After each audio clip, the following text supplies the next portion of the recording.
Alors, la feuille Sales Evolution by Age and Gender vous permet de visualiser en évolution, c'est-à-dire sur des périodes temporelles longues, des dispenssations par donc âge et genre.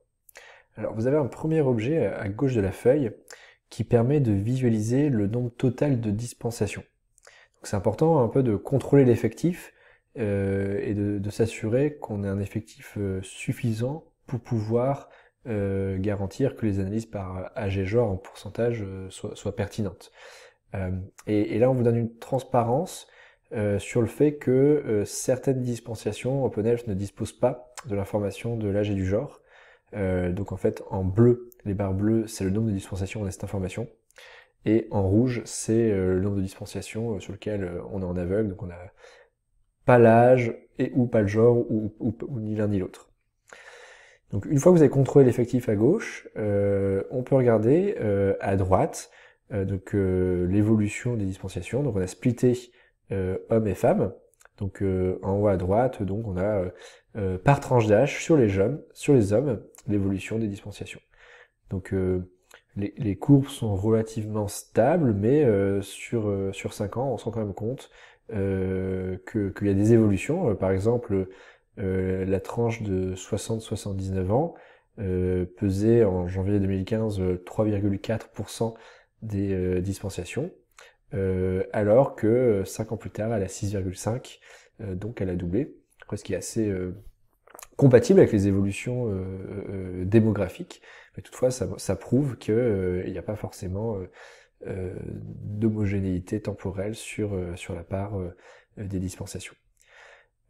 Sachez que vous pouvez modifier les tranches d'âge, donc là on a une vision de tous les 10 ans, mais on peut descendre à tous les ans si on le souhaite, on prend une granularité extrêmement fine.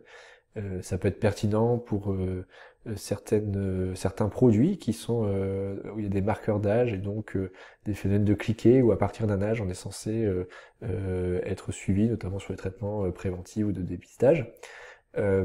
Et enfin, sachez que donc on visualise le nombre de dispensations, mais on peut également visualiser ces indicateurs en volume et en turnover.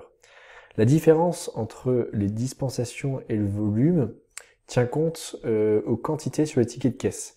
Donc en fait, si on étudie le nombre de dispensations d'un produit A, en fait, ce qu'on veut regarder, c'est le nombre de fois, ou le nombre de tickets de caisse sur lequel le produit A apparaît au moins une fois. Mais on ne se pose pas la question des quantités de A par ticket de caisse. Alors que dans les volumes, finalement, on s'en fiche un peu de savoir du nombre de tickets de caisse qui contiennent le produit A. Ce qu'on veut savoir, c'est dans l'absolu, combien de fois le produit A a été vendu. Donc si par exemple un ticket de caisse comporte le produit A en 2 quantités, on a une dispensation, mais 2 volumes. Et enfin, le turnover, c'est la valorisation des volumes du produit A. Donc on va multiplier le volume par le prix unitaire de vente, toute taxe comprise qui apparaît dans le ticket de caisse, et ça nous donne un turnover. Là encore, attention, on est sur des données d'observatoire, et d'ailleurs tout l'intérêt d'avoir le turnover et le volume, c'est un peu pour l'utilisateur de pouvoir estimer la part des dispensations d'observation par rapport au total. Donc si par exemple, en termes de volume, vous avez dans cette feuille 20% des volumes que vous auriez en Sales and Marketing, dans notre offre Sales and Marketing, même si ça ne veut pas dire que l'échantillon représente 20% des patients, ça donne quand même un ordre de grandeur à l'utilisateur pour pouvoir contrôler la pertinence ou l'interprétabilité de ces données.